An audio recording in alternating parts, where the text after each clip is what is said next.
Well, welcome to the Have a Podcast, and my guest today is David Tensen. David is a poet. He also has a degree in organizational leadership and has worked with a non-profit called Leader Heart from 2016 to 2020. And he's produced materials to assist parents and children with their relational and emotional and spiritual challenges. And I'm so happy to have him here today. David, welcome. Thanks, John. Great to be with you across the vast pond. Yeah, as you can tell, folks, that is not a British accent nor an American accent that David has. So where are you from, David? Yeah, so I'm from the east coast of Australia, where most of the population lives in a state called Queensland, and in particular, an area of Queensland called the Sunshine Coast. And is it sunshine and coasty? Yes, it is. There's gorgeous beaches and Stop it. And a lot of sunshine. It is paradise, I must say. I haven't been to the East Coast. I've been to Melbourne and Canberra, but I haven't been to right to the East Coast. Yeah, well, you've travelled north in your car 14 hours, 15 hours, you'd reach us. So, yeah. So you're north of Brisbane? North of Brisbane, 1 hour north. Yep. Yeah. Oh, it's not too far north. Yeah, no, it's a great location. Yeah. Wonderful. Sounds beautiful. But it is. You haven't been writing poetry for that long, David, have you? No, not especially not just kind of on a daily or weekly regular basis. I found an old scrapbook a little while ago of poems I wrote in school. A lot of us had to do poetry in school. I learned of a term called metrophobia, which is a fear of poetry. Really? And yes, it's true. Wow. And so that often occurs when it's kind of been shoved down your throat by maybe an English teacher at school or something like that, right? Okay, I don't know what it's like in Scotland, but yeah, it's pretty much the same. Yeah, it's not that strong here. I hear it's more common in Great Britain than it is in Australia. But I wrote bits and pieces, John, but started seriously a few years ago on the other side of a breakdown and in a recovery season, and I haven't stopped. Yeah, it was one of those things that I started. I put some of my works on social media, and people liked it. So that's a whole story. But I've now published the 2 books, The Wrestle, which was published last year, and just recently released So I Wrote You a Poem, which is this one, or the one on the poster there. And so that's the latest collection, which is they're a little different, but and I'm writing most days if I feel inspired to write or. I see some of I obviously follow you on social media, so I see some of the things that you put up, and some of it's encouraging, some of it's thought-provoking, but all of it's good. So thanks, I encourage you that I really like what you're doing. Thank you. Yeah, but you weren't always a poet, though, were you? In terms of career?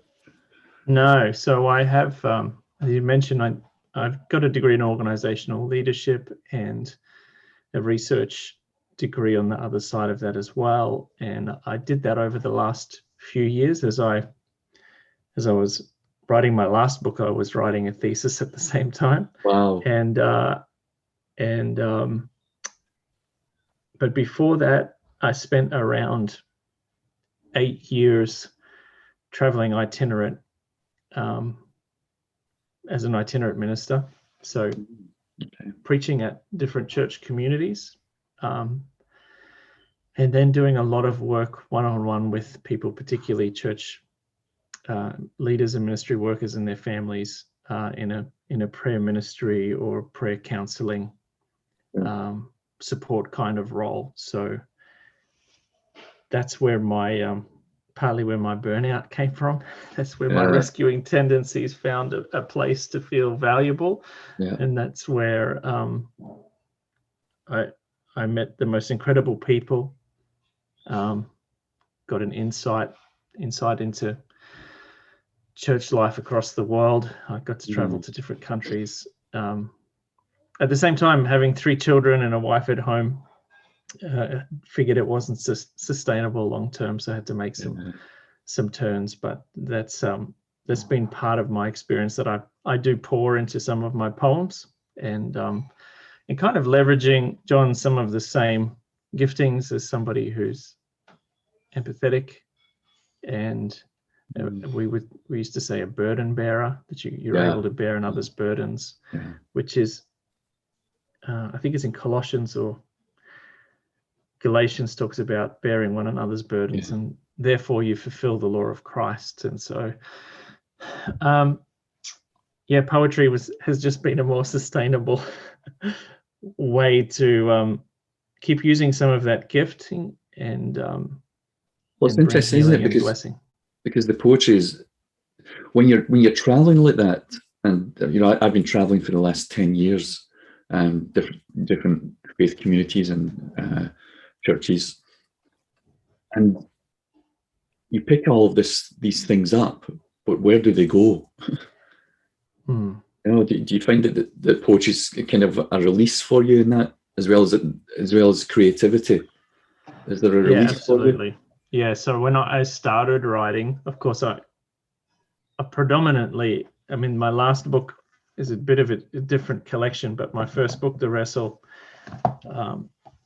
a lot of these poems were written kind of on the other side of this whole season of my life, and were a way for me to process and put in words and spaces and gaps the experiences, both, we might say, positive or negative, of being able to find a place for all the secondary trauma you pick up, a place to process and make sense of the way that I had my being in those places, the mistakes that I'd made, the pain that you can feel, or disappointment you feel when your body and everything in you gives way, and you can no longer do what you once did. So there's grief and there's loss, kind of in these words, and and so poetry is just for me a language of the heart. I didn't have to make sense of it as much as I was able to still put words against how I felt and the mystery of it, and leave it as it is, And, as we were saying, you've not been writing poetry long, and in one of the passages, I think it's in The Wrestle, you said, poetry found me a few years ago. It wasn't via a book, but via a podcast interview with poet and philosopher David White. What was it about that captured you, David? So the podcast was the On Being podcast with Krista Tippett, and which is a beautiful podcast, has gorgeous guests on, and I, as part of some of my recovery and health, I used to go for a long walk most mornings. I'd like to say it was on the beach, but I didn't live within walking distance, but it was in the streets and the parks nearby. And she was interviewing him, and I didn't own a poetry book at the time. It was just not on my radar, and I heard him talking, and then he read a poem, and then he talked some more, and then he read another poem, or he recites them. He's exceptionally good at reciting and memorizing lots and lots of poems. And it just struck me, and I remember the street that I was in, the house I was in front of, and I rewound it and listened again and again, and something inside me It was like a pilot light lit up, and a flame bursts forward, and I thought, I have to listen to more. And so I just binged listening to a lot of his poetry, and then anybody he mentioned. I didn't know who Mary Oliver was. I didn't know who John O'Donohue was. John O'Donohue, I'm not sure if you're familiar with him. He and David were dear friends. And so listening to this, and it was the language I needed. And in my invitation, I thought, well, I'll write some poems myself. And we went on holidays. Somebody blessed us with a week away at a resort, actually, kindly. And so I went on more walks, listened to more, and just came back and wrote. And it just was really important for me to do. So John, that's how it works. And David White said a phrase during that, I think it was during that interview, that we often find ourselves, we find our future selves in a stranger. And the more I thought about it, I'm like, the irony was, for me, the stranger was him. You know what it's like. I'm sure most of us can look back at lives where we met somebody and we were thinking, I could be like that. Like, that's what I want to do. That's where I want to be. That's my next course. You have one of those follow me moments, right? I wonder if the disciples had that in Jesus, because there were plenty of rabbis around at the time, and he was like, hey, he saw himself in them, and they must have seen something of themselves in him enough to say. That's fascinating way to think of that, David. Yeah, like I'd never thought about that, because yes, I've had that experience where I think that's what I could be, that's what I want to be, that's what I want to do. But I never thought about that with the disciples seeing Jesus. And neither did I. It just came out now. To be honest, I thought that's fresh for your podcast, John. That's a fascinating thought, that they saw Jesus. I thought, could I be like him? Wow, that's awesome. There must have been, right? Because we know that some people turned away, and there was that constant invitation. Of course, I have no relationship with David White or anything, but it was enough. Wow.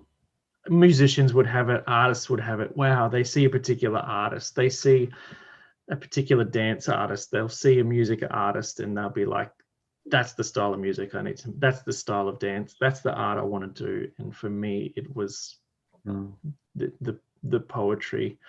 And the more I looked into it, the more, I just didn't realize that a third of the scriptures were poetry, Listen to some interviews with Eugene Peterson, who wrote The Message, and he adored poetry. It was his thing. He memorized Psalms. He read poetry all the time. Half of the Psalms are Psalms of Lament. So I began to think too that that's what I needed to lean in, and I'd come from a movement and a stream of Christianity, which, as I say in the book, was quite, they were experts on preaching and presenting the God of the breakthrough. And at that time, I needed the God of the breakdown. And so for me, that was, I could find that in the Psalms, and I could see that it was allowed, and I can see that it held great value. So as I penned some down and I published them, John, on social media, people liked them. And then I ran into William Paul Young, who wrote The Shack. And that's another kind of piece in this puzzle. But I went to a conference. He was there, and a friend who's a pastor was hosting him. And I said, look, I'll fly down to Melbourne. I don't want to preach. I just want to turn up and hang out. And my dear friend said, of course, man, just come along and you can stay at my place and we'll collect, pull together. And so it was a kind of a little gathering, a few hundred people. And my friend said at one of the breaks, he says, listen, I know you said you won't preach, but could you just pray us out before lunch after the session? And while he and Paul, sorry? You were ambushed. I was ambushed, yeah. And I was like, I can do that. I used to preach a lot on the blessing, and I said, I can do that. But I wrote a poem, which is the opening poem to the wrestle, which is a blessing for the heart journey, that one. And I wrote that like within minutes when they were talking, and then I read it before we went to lunch. And it says the word assholes in it, which got everyone's attention. Yeah. And Paul said, when did you write that? I said, just now. He said, do you have more? I'm like, yeah, I have some more. So we just stayed in contact, and he went around in his travels and found my poetry was a great, companion to his stories and messages. And so, long story short, he emailed me at the start of last year and said, can we please put these in a book? Wow. And so his encouragement and help and some of his contacts were the energy I needed to at least believe in myself and my craft enough to realize that we can do this. And so that's also why he read the audiobook. So the audiobook he narrated that. He asked if he could if he could audition for that. I said, yeah, of course you can. Yeah, go for it. So that's how that started. So I think that's something real important. You're saying, you felt someone was behind you, and I know Paul's not. He doesn't think of himself as anything. I know that, but he's well known in Christian circles because of the shack. And to have someone like that say, "These are good. You should do something with these," it kind of gives you that little push, doesn't it? To think, well, maybe people might like them. Yeah, somebody had sent me a podcast that he was on not long after he'd visited Australia, and he said, you should listen to this. He reads one of your poems. And I was like, are you serious? And so he did. And then wow. A lot of the interviews he would go to, or somebody would tag me, or all of a sudden I'd get all these friend requests, and I'm like, why am I getting all these friend requests from San Francisco? And then I've discovered he's been there, and somebody said, Paul read one of your poems at this conference we were at. So that was the encouragement that I needed. So it is interesting.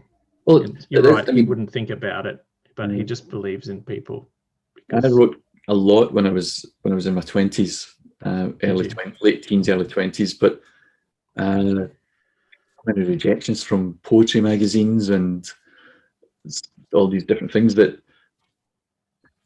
I didn't have anyone like that to say, hey, these are actually good, possibly because they weren't. Maybe they weren't. That's very humble of you to say that maybe they weren't.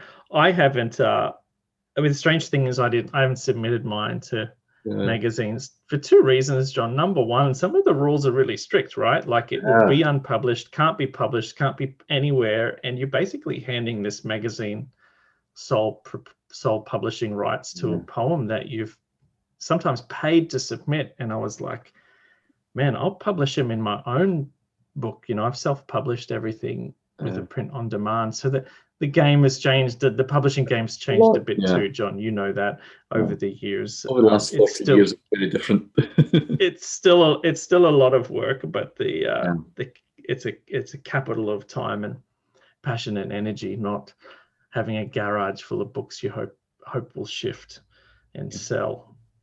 Yeah. Well, that's great. I'm glad that Paul suggested it. Do you want me to read that poem out for you? That would be wonderful, yes. I thought it would be cool. We might as well read some. So this is that poem that I wrote. I open and close the wrestle with this poem, a blessing for the heart journey.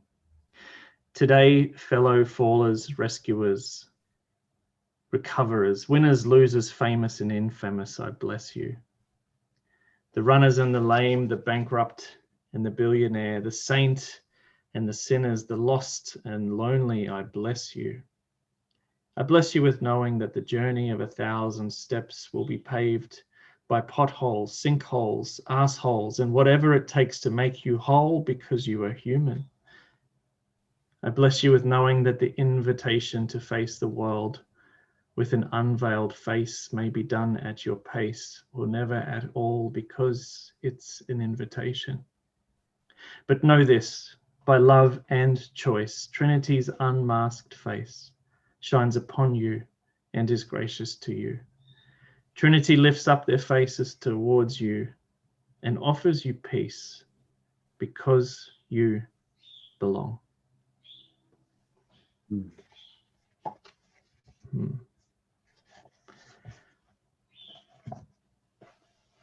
Yeah. It needs a moment to sink in, doesn't it? Sailor moments. Yeah. Yeah. One of the things that you say, David, is that something that helped you was a book that your wife brought you home from the library.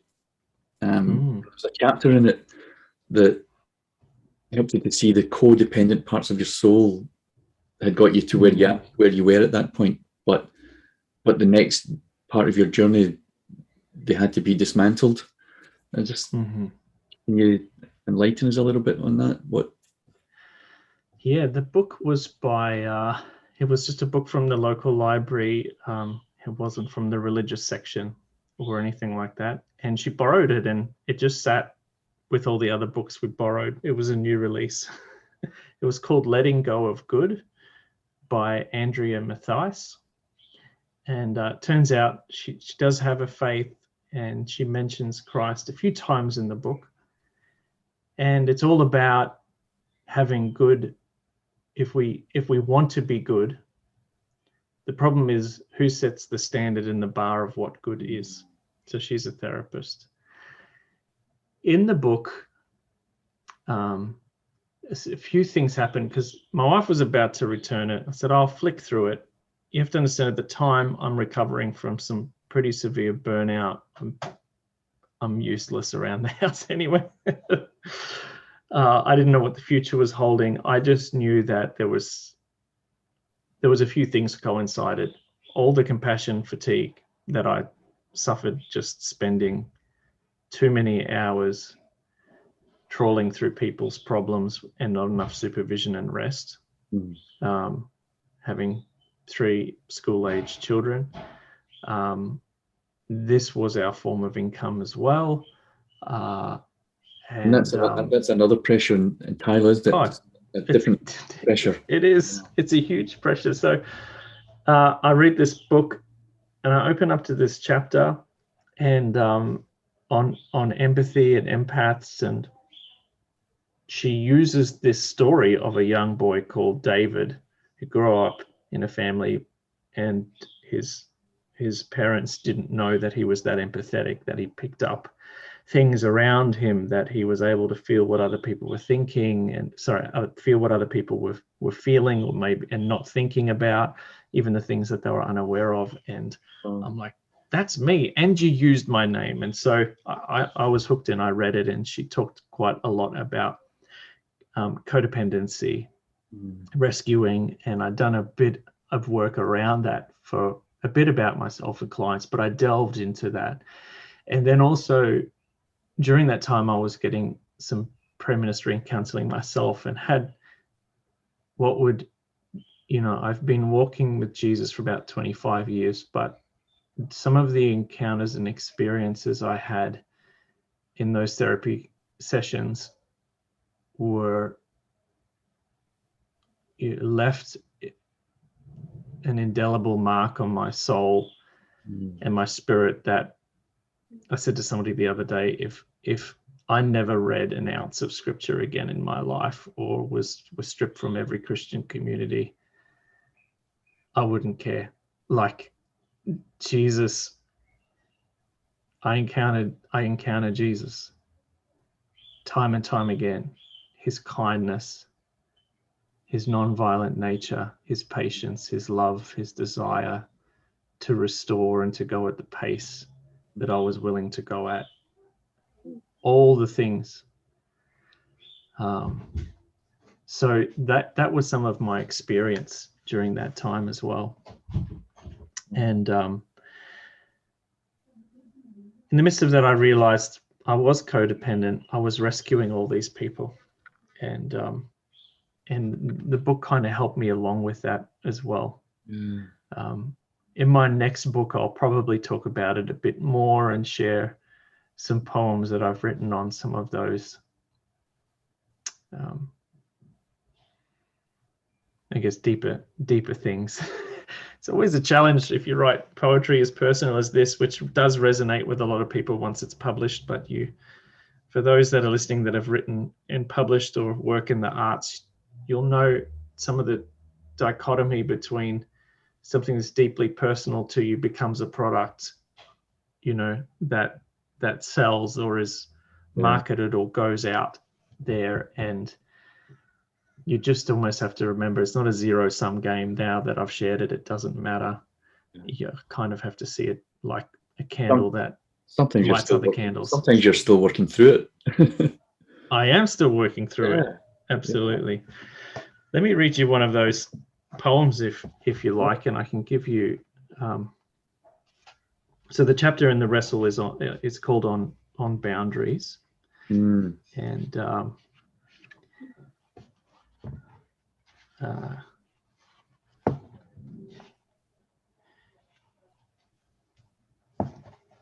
okay, so this one is called The Rescuer. And it really does kind of tie into what my experiences was like as I was sitting and counseling people. When I'm present to you, to your stories, to your trials and triumphs, I'm not with me, I'm with you. When we are navigating the tear-fed seas of your traumatic tales, I'm not at home, I'm out with you. When together we trek through recall and reason only to find ourselves lost again, it's a dark march back to me. Many times now I've strayed far from me, far from familiar, and I've hitchhiked through healing. I've stumbled through dark heartlands looking for myself, attempting to untangle my story from yours,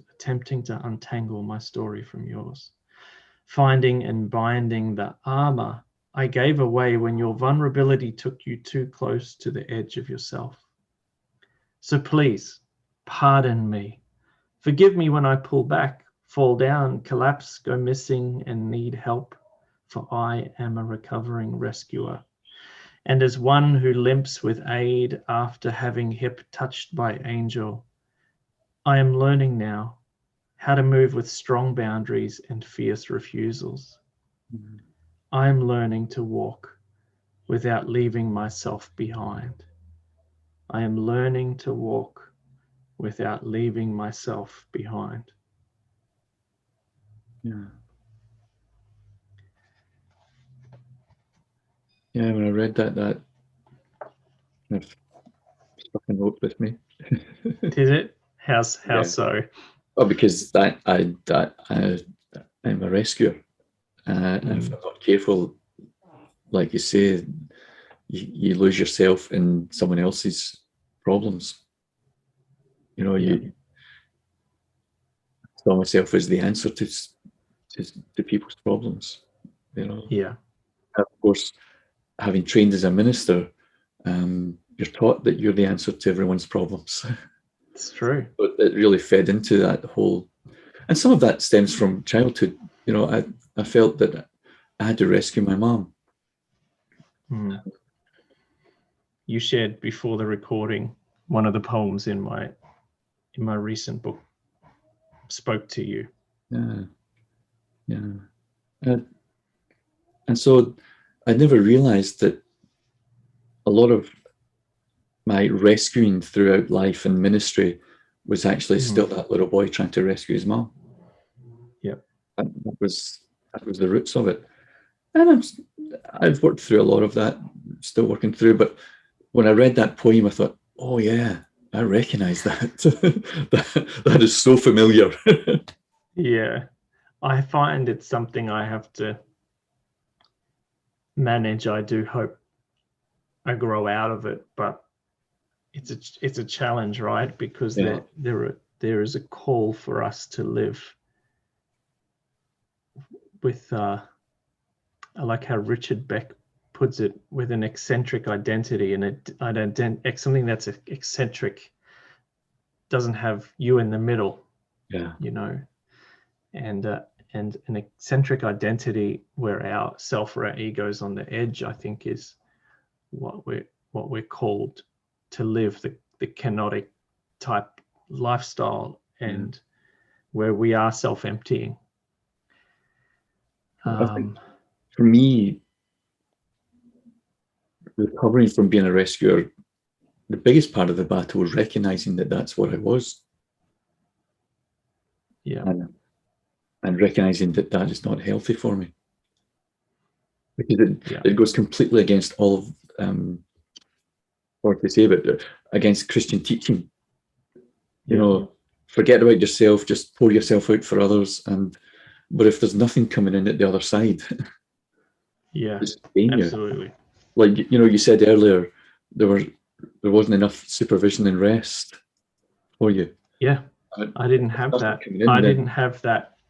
I didn't have it. I mean, and that gets practical, right, John? Like, to have supervision, you need to start spending some of the money you've earned, or you need to begin to weave that into the cost. And now you need to charge for this kind of ministry handsomely. And,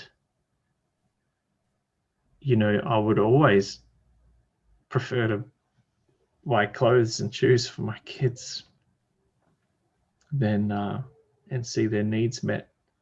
I eventually went to therapy, and I'm still seeing a trauma therapist, you know, but I think it was something a friend of mine in Northern Ireland said. He is a therapist, but I didn't want to go to a friend, you know.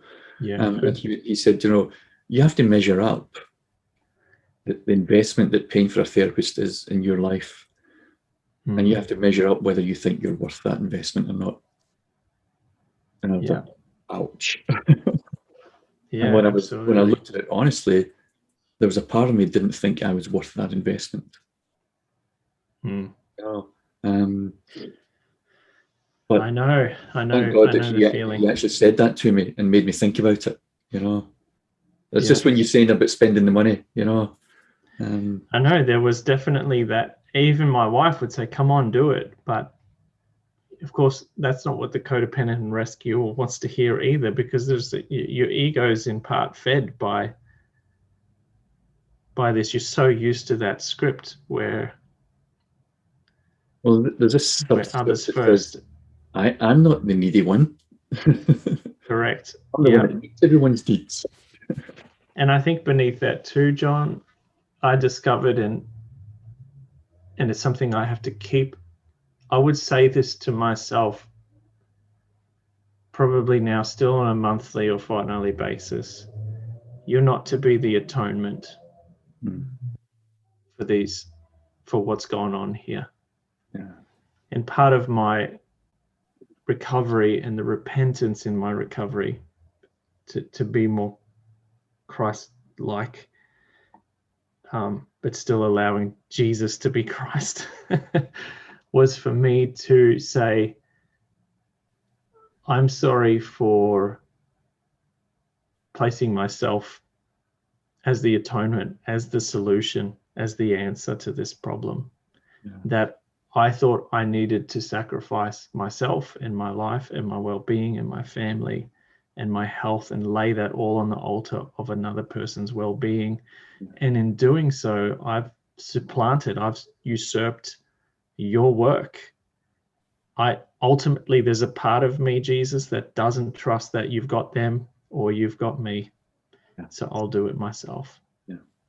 That's beneath that. And that was programmed in, like you, at a young age, different circumstances, but still there, because Who doesn't want to be the rescuer? I mean, the superhero mythology is still very strong. Yeah. It's interesting you say that, because in the book you speak about, and so I wrote you a poem. You say that it struck you when you were writing one of the poem that was personal to me, that you realised suddenly why superheroes in the comic books and movies always had dads who died when they were young.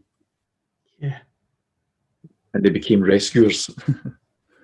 They did, right? I mean, Yeah. you look through all the Marvel characters. I've tried to do an audit. They're either aliens, dead, shot, living in Valhalla. I mean, they're elsewhere, you know.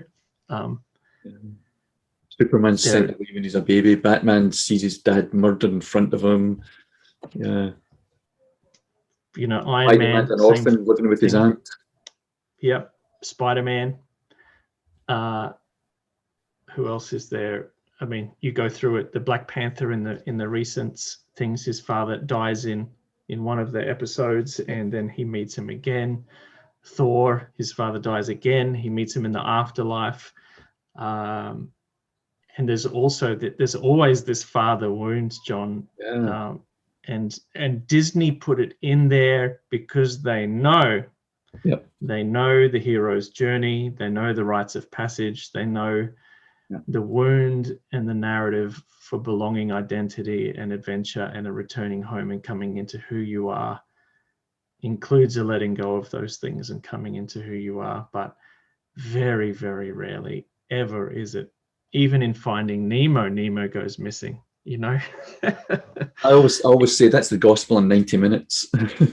Yeah. The boy who disobeys his dad and wanders off, and his dad goes to rescue him and bring him home. It's true. It's true. Yeah. How about, do you want me to read that one for you from the book? Please. All right. So for those that are listening for the first time, the wrestle I wrote a lot on my own personal journey, and there's a few in there that I wrote allegorically for others. So I wrote you a poem. I wrote 25 poems across January based on stories people sent me of their life on Instagram, of things that happened in their life. So a few people wrote in quite early on and said, I had to watch my my father pass away, and had to be a witness to that. And so the stories, the poems in here are written for other people and based on their stories. And so I'm going to find it here in the okay. So this is aptly called To the One Who as a Child watched their father die slowly. And some of the people wrote in their fathers had stroke, had cancer, had a myriad of things. You did all a child can do in such a position. You wanted to play the healer, but were resigned to the role of witness, to the slowest ascent towards heaven's gate, watching the one you call dad robbed of life and years. So much faded slowly, dreams and hopes, views of God too. Life showed you its hand, terribly fragile. I've always wondered why superheroes lose their dads in childhood, but it's no mystery to you.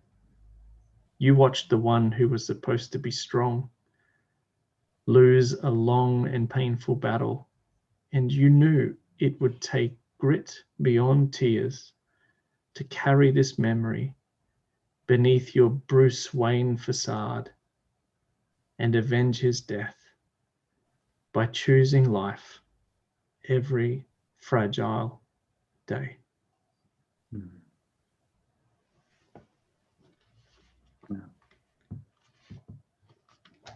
That's a very powerful,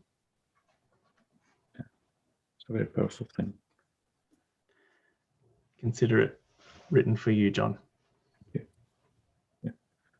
But I love that image of the superheroes who lost their dads early, because when that happens to you, you do want to be a superhero in a kind of way. You want to save everyone, I mean, talk about being Christ-like. You want to be the world's savior. Yeah, exactly right.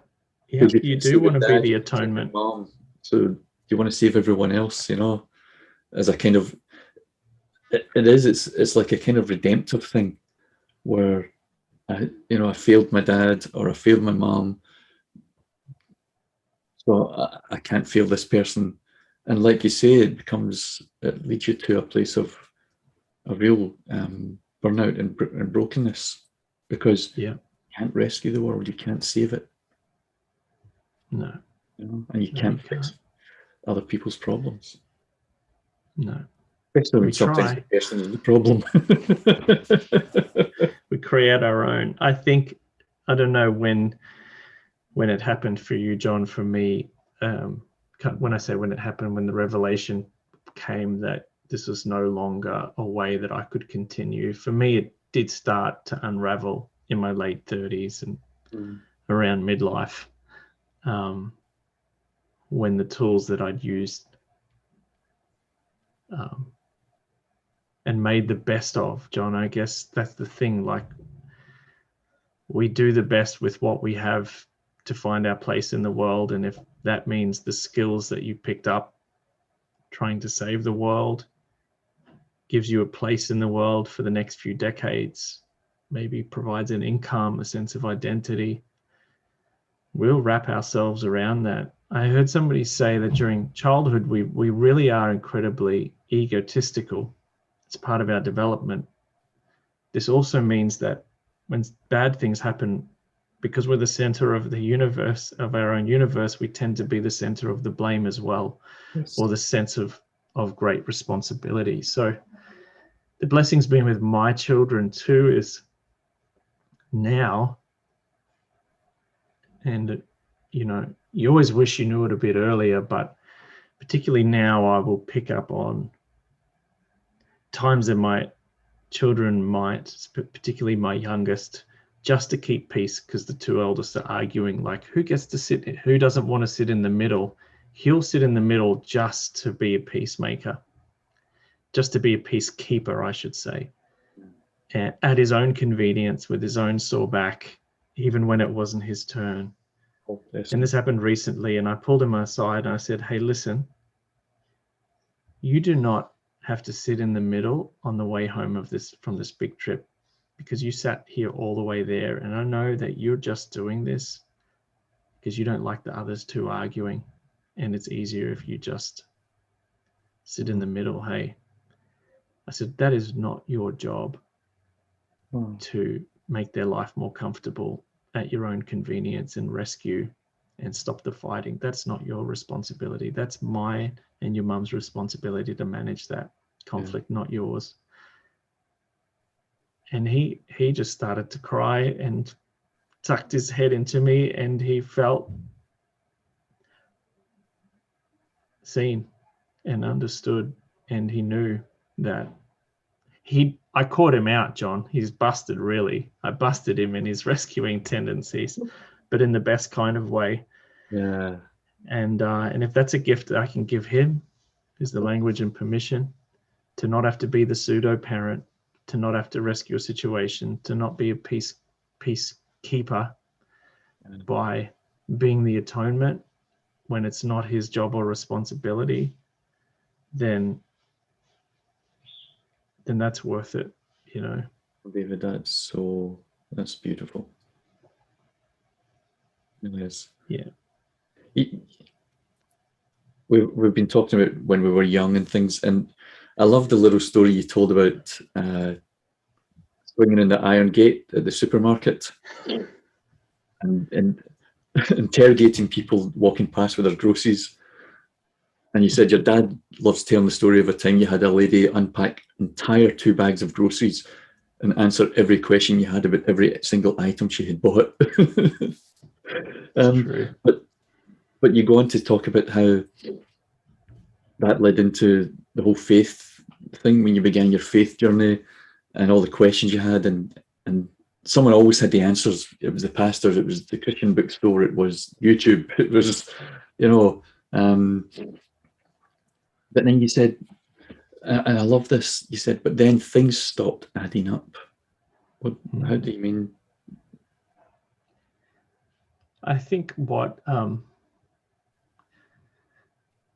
I think as part of our Christian development, John, we like the development of childhood, right? You're born, and a toddler will cling to anything that feels certain. And as part of your job or your role as a parent to give a sense of security and safety to your children, telling them things will be all right, even when they won't, all that. I love the work that Fowler and did with Erickson's work, and then there's a book called The Critical Journey that talks about how we have stages of faith. I'm backing up a bit here to make my point. That's all right. Early on in our faith journey, we generally cling to charismatic leaders and people who in our faith journey will give us a sense of rules and the way things will work, and a sense of certainty, e.g., if you tithe and you're faithful and you're giving to God, He'll look after you financially. We want the formulas, don't we? We want the formulas. And you know what? I assume it's just largely denial that we will overlook because of a confirmation bias when it doesn't work. Yeah. And then if in the midst of that,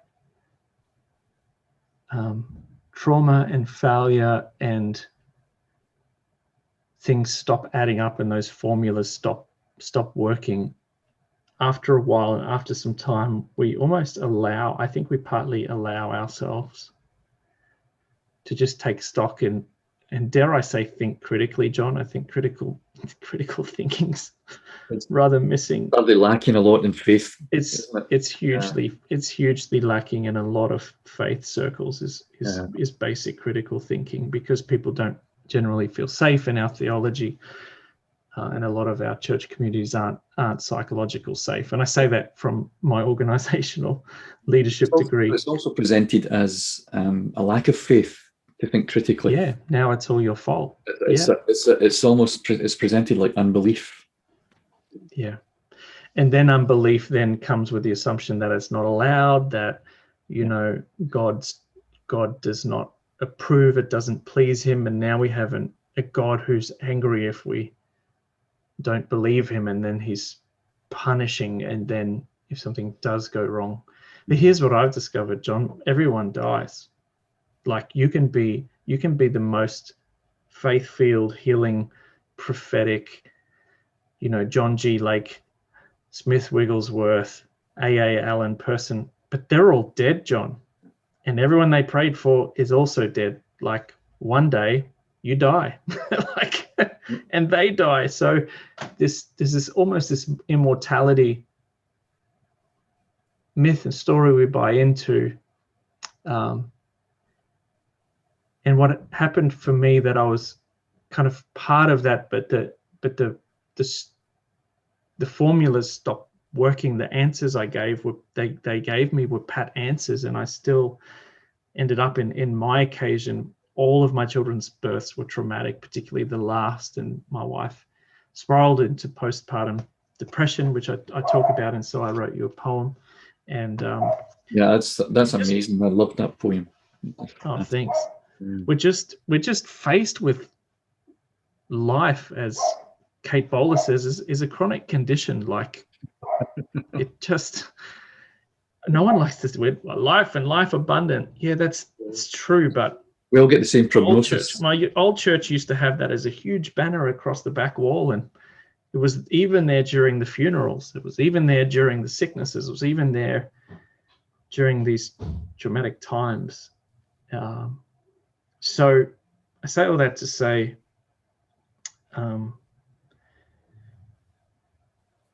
my faith kind of went to, my journey and my walk with God went to another level when I just decided, okay, it's safe to lament. It's good to lament. This is a lost art. 47% of the Psalms are lamenting Psalms. Good read through lamentations. Sorry, and a whole book. Exactly. Like somehow, I think because of our anyway, I won't get into it philosophically, but there's a lot of things that have led to a lot of us shying away from that. And I sometimes I joke and I said, well, if you turn some of these lamenting Psalms into song, nobody wants to sing these on a Sunday. We love the victory songs. We love the songs of ascent, right? Yeah. Interestingly, a lot of the songs that do really well, and being from Australia, Hillsong is one of our largest kind of religious exports. Some of their top songs do involve narratives of things not going too well, of being in troubled waters, the allegories of trouble and hard times. It's got this. There's a bit of an irony in there. So all that said, I just began to lean into what and maybe dare a little more brave in a brave way, and just begin to write poems that were just raw and real, and we're happy to say, hey, you know what, things are shit, and in the midst of this dung pile, here's Jesus. We've just been through Easter. He harrowed hell. There's no place that he is not. And King David knew this. The psalmist Asaph knew this. There's no place that I'm not. I'm reading a beautiful book now called Love Poems by God. It's a collection from, it's about 300 poems from the East and from the West. And I'm reading Thomas Aquinas and St. John of the Cross and others. And some of the poems are heart-breaking, wrenching, difficult poems. And here they found the beauty of a co-suffering God, John, who was there when you had to feed your father and brush his teeth as a little boy. And he never leaves us. Like, he is Emmanuel, and that we can say that and we can sing that, but to experience that, I think brings in a whole new freedom, but it also undoes you have to do a lot of undoing, and then a lot of forgiving, and then you continually have to live, I think, with a sense of long suffering for others who are now where you were maybe a decade ago, right? As Thomas Burton said, that if the you of 10 years ago doesn't think the you of today is a heretic, you may not have grown in your faith. I love that quote from Merton. Yeah. It's interesting on that topic, David, because you combine some of this with your organizational leadership training, because you say that organizational change becomes destructive when it is coercive, systems focused, and inhumane. And then you go on to say change first requires a kind of deconstruction in order to make way for reconstruction. I love that in the wrestle. And a lot of people are speaking about deconstruction nowadays, aren't they? In faith and stuff, which, to be fair, has become organizational. It's become systems focused. It's become, dare I say it, coercive, even in a lot of the structures. But I love the way you don't just leave it at deconstruction. What you're saying is deconstruction should be making way for reconstruction, which is what you're talking about there. Yeah, that's my hope. That's my hope.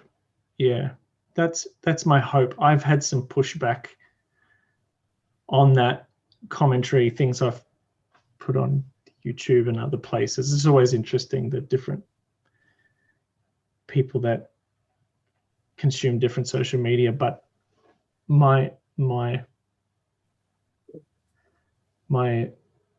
hope is, and where I see deconstruction done with a sense of intention for change and transformation, has to lead to some kind of reconstruction. And And a friend of mine said during his, because deconstruction is actually, it's not a faith term. The faith community's borrowed something which is from another discipline, but a friend of mine said you're never deconstructing anything you say no to. You've said yes to something else. When you've pulled something down, you're still creating something in its broken form. So I've got to do some more work around this. I heard in a recent podcast with Bradley Jerzak, who I admire and and endorsed this. The book here has been a friend along the journey. He said, we don't want to end up in nihilism. Like the church and faith communities have been through these forget the whole thing ever existed times before, and it didn't end well. Isn't it? Yeah, it's both, and I understand some people's experience is going to be very different, and I honor that. For some, it's a response to pain, isn't it, and trauma? Yeah, it is. Yeah, but for me, I do think that if it's intentional, and okay, I'll say this much: sometimes we're talking organizationally here and personally. Sometimes change is an external force. So COVID is a classic external force, right? An external change force came upon us, and we had to change the way that we lived and adjusted. It was a threat to some people's life, but to most people, it was a threat to their lifestyle. Different things, although some of us treated it like it was a threat to our life, and for some people, of course, it was, but generally. So that's an external change. An internal change force might be something that you just decide bubbles up within you, and you say, well, I'm going to change my job for no other reason, or I'm going to pursue this, or I'm going to do this. And so we move it in an effective direction, sometimes external, sometimes internal. And I think the same is, and we need to always be aware of that with our faith. Sometimes they're external circumstances, but sometimes we go ahead and we do it internally as well. And I think if the internal change is being made, if the motivation or the fuel behind something that is changed from the inside out, if it's not examined, if it's done flippantly, if it's done and being fueled by a lot of bitter and anger and unforgiveness, what's reconstructed can be less effective and more destructive, less beautiful than what was there before. If I can say that much. So in change management, we have something called Lewin's change management theory, which is really simple. It's something, they say, imagine an ice block that's frozen, and then it's unfrozen, and then you have to refreeze it. Richard Rohr talks about living, if I'm right here, people want to reorganize their life, well, you have to go from organized to disorganized to reorganized.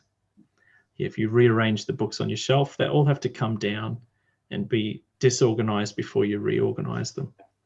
Make some great points that some people are born in disorganization, make great efforts to find a sense of organization and really push back on any change, because it's taken them a long time just to maybe turn up at church, just to have a faith in God.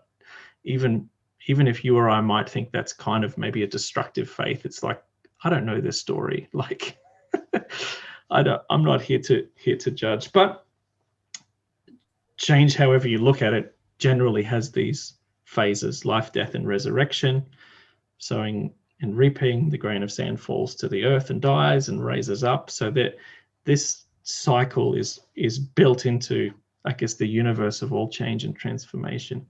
And for that reason, change can be painful. And if it's internally, if you go, I really want to be transformed, I think it really is the power of the Spirit that enables that within us, and has to be the strength that resurrects us when our world has fallen apart. Yeah. Well, There's so much I could ask you and speak to you about here, just from the bits of stuff you write. But one of the things I really liked was you said poetry gives people permission to feel seen. What do you mean by that, David? What does it mean to give permission to people to feel seen? Well, I think, I don't know, John. I mean, we shared before a little bit about your upbringing, and I read that poem. I don't know if you felt a little seen in those words, even though you never wrote into me and said, "Can you write a poem?" Yeah. It gives you a sense you're not alone. And it is probably one of my heart's cry, biggest motivation when I do write is I hope people feel seen for who they are and where they're at during this time in their life that the poem finds them. I like that. Yeah, I do. There's this. I just have this thing that my book will find, or a poem will be shared randomly to somebody, and people write to me most days, and they're like, "Thank you. This is amazing. This is what I wanted." And my answer is, I'm glad that it found you. I'm glad the poem found you. I'm glad it came across your path. For me, it's published. It's an offering, and it's in the hands of God and chance and everything else. And if it finds a person and they feel seen,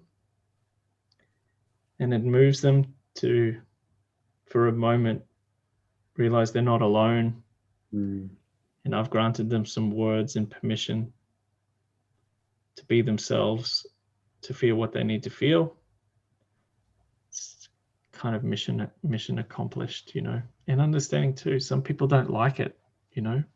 It's like, I cook I cook curries at home a lot, curries and stews, and a couple of the people, like two out of the three of my kids don't eat them. But it's an offering. It's there if you want it, you know. It's there if you want it. My poetry is the same. I feel it's there if you want it. You think people have been put off of poetry because of the picture we have of, like, maybe John Donne or Byron or Shelley, or, you know, these people, like, or even Shakespeare, speaking in language that doesn't feel relevant? Do you think that's? I think so. Because we get that. That's what we get forced on us at school.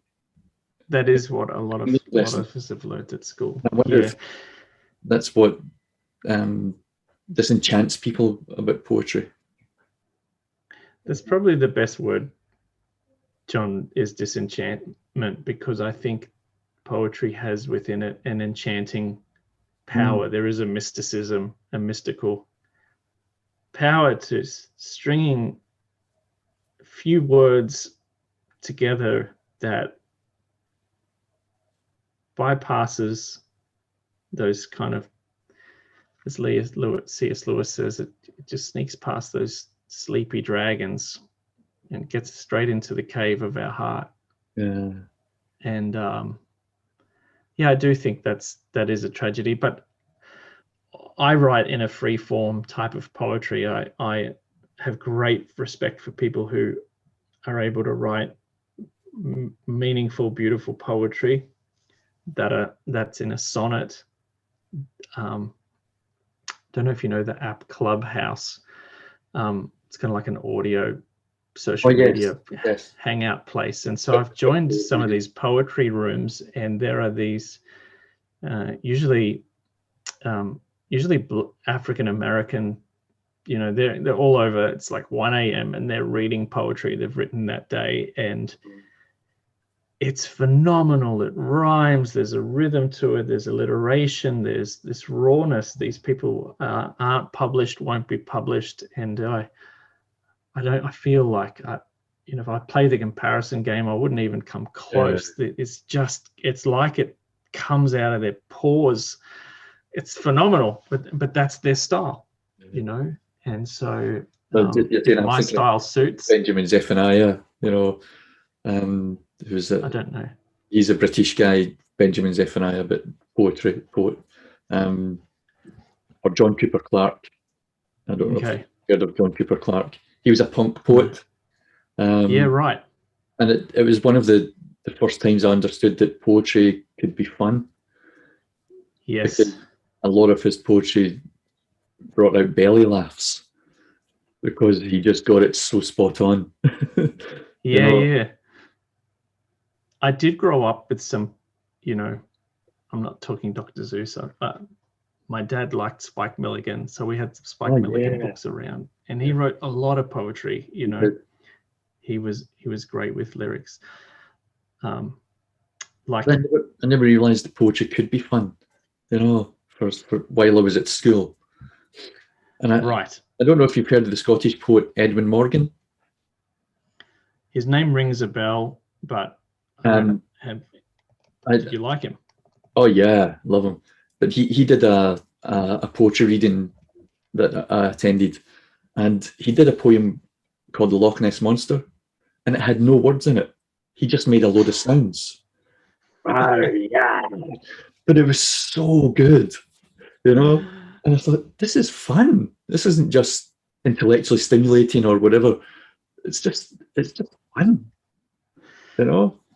Let me read you this one. This poem is literally like nearly 500 years old. It's from St. John of the Cross, right? He was kidnapped and imprisoned because for the reforms of the Carmelite movement, right? So he got beaten during this time. This one's called I Cobbled Their Boots. How could I love my fellow men who tortured me? One night I was dragged into a room and beaten near death with their shoes, striking me hundreds of times in the face, scarring me forever. I cried out for God to help until I fainted. That night in a dream more real than this world, a strap from Christ's sandal fell from my bleeding mouth. And I looked at him, and he was weeping and spoke. I cobbled their boots. How sorry I am. What moves all things is God.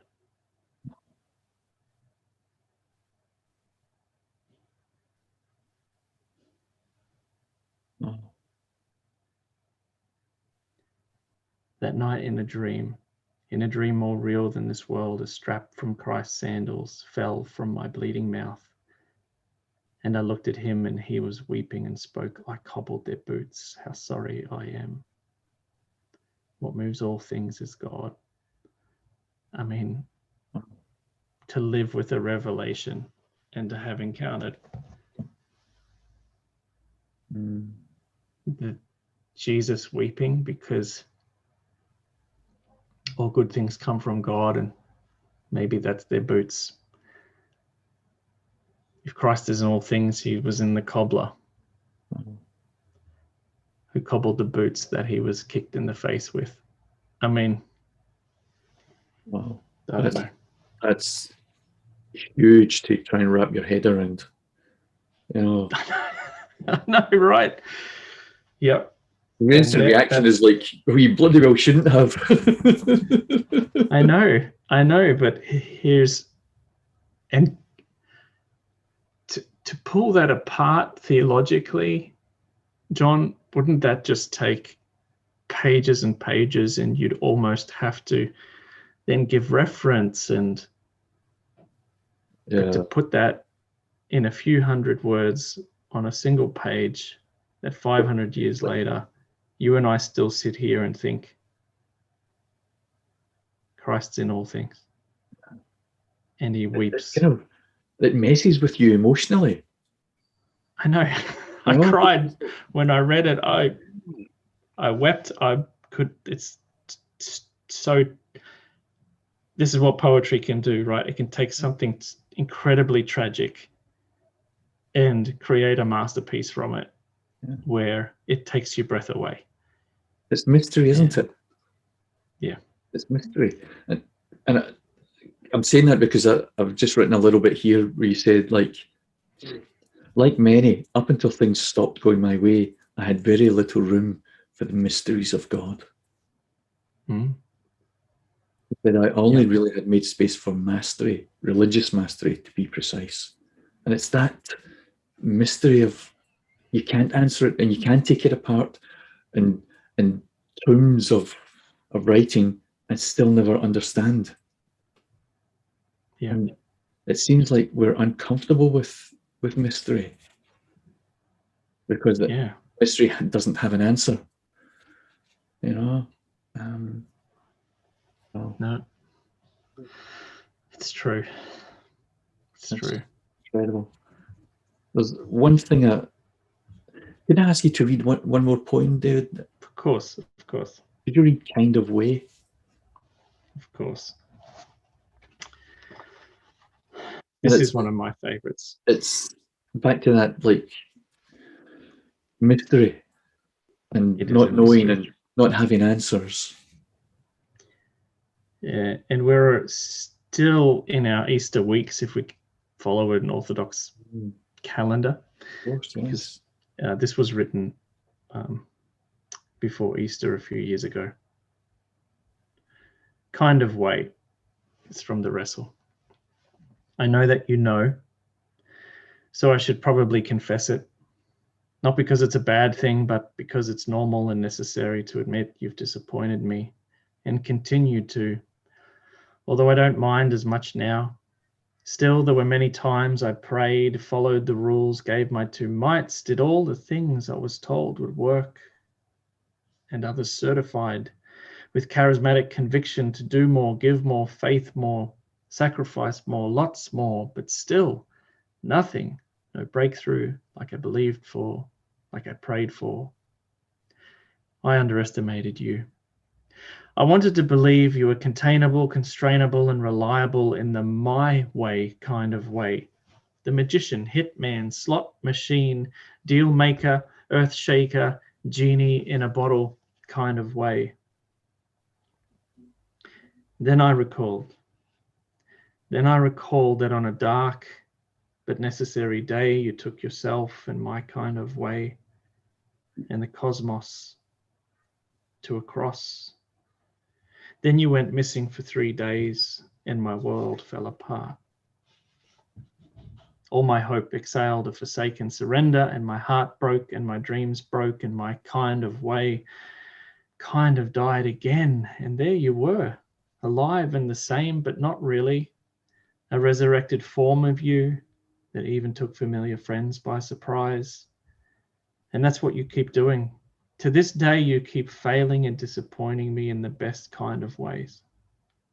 And every time I think I've got you where I think I need you, you disappoint and disappear and turn up incognito on a familiar path, at a regular meal in an average garden, with a spark in your eye that demands my attention, and you invite me again to put my hand in your side, embrace you and kiss you and get to know you again in a new kind of way.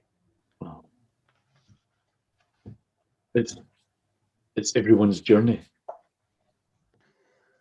Yeah. I think so. It's everyone's journey. I think so. Because we've tried to create this predictable God, and he's not. Oh, and he doesn't do it my kind of way. The love of God is folly, is what the French used to say, right? The love of God is, it's offensive. But we've all been there, haven't we? We've all done more and given more and faithed it more and sacrificed more, and still nothing. Yeah. Yeah. We wanted to believe that he was containable and constrainable. Yeah. Paul Young's kick back to that comment is, well, even if we did put God in a box, he'd actually crawl into it just to meet us there. But the invitation is always to more, and there's much in that poem for me that's just become true, and I learned over time that it's true. We did, after our 20s and 30s, I'm in my 40s now, but those decades in my life, and I married early, so my wife and I walked through a lot, through bankruptcy, through a whole lot of stuff. It was I still remember a time where I was talking to God about it, and he just said, just a minute, Dave, you call me Lord, but you keep telling me what to do. Which sounds really simple, but I don't know, there's the stream that I belonged to. There was this thing where it's like, I'll quote this Bible verse against you and you better do it. You know, years ago, there was an evangelist called Dave Reaver. He was scarred by, I think it was napalm or some kind of thing during the Vietnam War. And he came back scarred, you know, like burnt face, burnt hands. And I remember there was a scene where he tells his story. So he's come back from Vietnam War. He's ugly, you know. He used to tell kids that it was, some people bobbed for apples. He was bobbing for French fries and hot oil. I mean, he was not a pretty man, and had lost everything during the war, and was a man of faith, came back to the church and said, you know, held his fist up to God and said, God, you better change me. You better fix me. And he heard God say, or else, what are you going to do? Kidnap my mum? And I mean, I heard that as a teen, you know, I heard that and I was like, yeah, that's true. But like, it really becomes true when you're waving your fist and you just thinking, what am I doing? Like, as if I can twist God's arm. I can't kidnap or extort God. Like, I'm going to hold your word against you. Oh, man. Was it someone said, man makes his plans and God laughs? God laughs. Exactly. But I love the way you finish that. You invite me again to put my hand in your side, embrace you and kiss you and get to know you again in a new kind of way. I love that. What a beautiful finish in a new kind of way. Just when we think we've become familiar with him, we've become familiar with his ways, he's saying, but you haven't seen this yet. You know, right? Me this and here. Wow. You say that you love me. What if I looked different? What if I was a Samaritan? What if I was a homeless person? What if I was a billionaire? What if I was a prison guard with cobbled boots on, kicking someone's face in? What if I was it just is a bizarre paradox and an extreme. I'm not saying he would kick someone's face in, but definitely not. But there is this sense of, an invitation there, always for intimacy, and always to discover an eternal God. Yep. A mystery for sure. Dave, there's so much more I want to ask you and talk to you about, but maybe we'll do it another time, because I think that's a beautiful point to say. Thank you very much for joining me. Thanks for having me, John. Appreciate it. With you and hearing your heart and listen to you read the poetry. You know, you can never. You can read poetry and put your own emotion and feeling and emphasis on certain parts, but I think when you hear the person who wrote it reading it, you get a deeper sense of what the poet is trying to say, with a different cadence and rhythm that the writer puts into it. And so I'm really thankful for hearing you read those. I chose those ones simply because I really love those ones and wanted to hear you read them. Of course, not a problem. Always happy to read. It's been beautiful, a privilege and an honor. Thank you. I look forward to connecting with you a little bit more and chatting some more in the future. Thanks. For those listening, you can get the books on Amazon or Book Depository, all those places. The books are all available in all and over if you the visit world. David's website, davidtensen.com, Yep. get more information there. And if you're in Australia, I'll ship it to you. If you're not, you're out of luck. it's too expensive. Yeah, you'll need to get it elsewhere. But I hope they're a blessing to whoever they find. Well, David, I'm glad they found me. I actually bought thanks. the wrestle before Felicia sort of said you guys should connect. Oh wow! Oh, there you go. Yeah, so Felicia edited both of my books. She. And I thought that name's so familiar, and it's that's it. I've got this guy's book. There you go. Oh, that's awesome to hear. I'm so glad to be connected with you. My pleasure, John. Thanks for your time. I know it's getting close to your dinner time, so I'll let you go and have your curry or your stew. Thank you. And convince the kids to eat it. Thanks, John. Bless you, bro. Thanks, mate. Bye-bye. Lots of love. Bye-bye.